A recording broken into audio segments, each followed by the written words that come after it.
जिले के चारों विधानसभा क्षेत्र में शांतिपूर्ण माहौल में चुनाव संपन्न हो गया है। 66% से अधिक मतदान हुआ है, जो पिछले चुनाव के रिकॉर्ड से अधिक है। अब इस बात की चर्चा जोरों पर है कि चारों विधानसभा में किसकी जीत होगी और किसकी हार होगी। जैसा कि हमारे सूत्र बता रहे हैं और हमने जो जिस तरह से चारों विधानसभा क्षेत्र के अलग अलग जगहों पर जाकर मतदाताओं से वोटिंग के बाद बातचीत किया, उसमें यह बातें सामने आ रही है कि खगड़िया विधानसभा क्षेत्र के अलावा खगड़िया के चारों विधानसभा क्षेत्र में 3 पर जो है एनडीए के प्रत्याशी जीत सकते हैं और 1 सीट पर जो है वह महागठबंधन समर्थित आरजेडी के प्रत्याशी जीत सकते हैं। बात अगर हम खगड़िया विधानसभा क्षेत्र की करें तो यहाँ बबलू मंडल जदयू प्रत्याशी के रूप में चुनाव लड़े थे, जबकि महागठबंधन से कांग्रेस प्रत्याशी चंदन यादव चुनाव लड़े थे और निर्दलीय प्रत्याशी मनीष कुमार चुनाव लड़े थे। आज 3 यहाँ पे त्रिकोणीय मुकाबला हुआ, लेकिन अब जो हमारे सूत्र बता रहे हैं और वोटिंग के बाद जब हमने मतदाताओं से बात किया तो लोगों ने इस तरह का संकेत दिया है कि खगड़िया विधानसभा क्षेत्र से एनडीए प्रत्याशी बबलू कुमार मंडल की जीत हो सकती है, क्योंकि यह यादव बहुल विधानसभा क्षेत्र है। लेकिन एनडीए का जो परंपरागत वोटर है, वह विपक्ष ने जिस तरह का मुद्दा बनाया था पलायन को लेकर के, बेरोजगारी को लेकर के,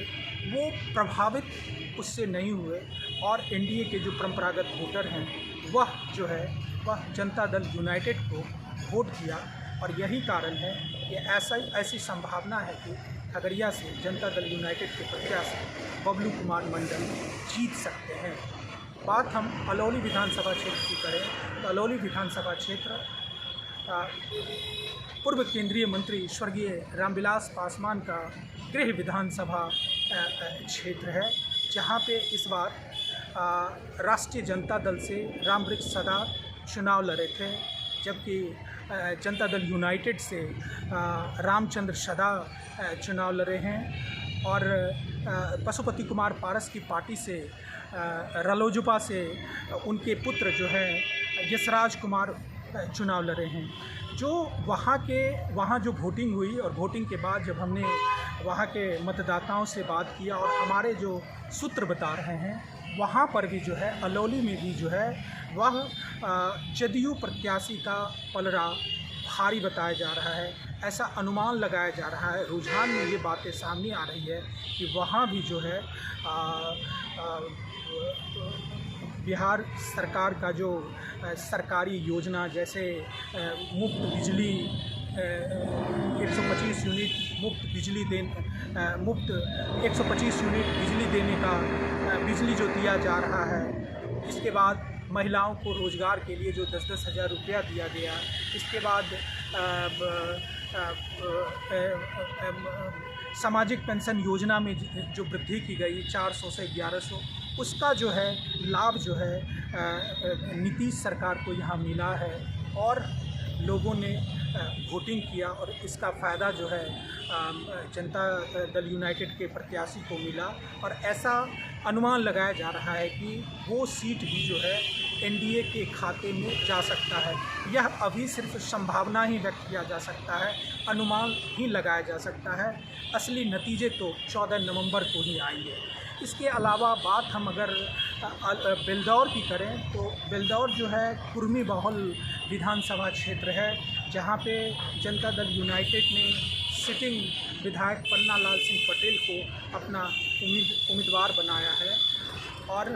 इसके अलावा जो है महागठबंधन जो है वो कांग्रेस महागठबंधन से जो है महागठबंधन समर्थित कांग्रेस प्रत्याशी मिथिलेश निषाद वहाँ से चुनाव लड़े हैं और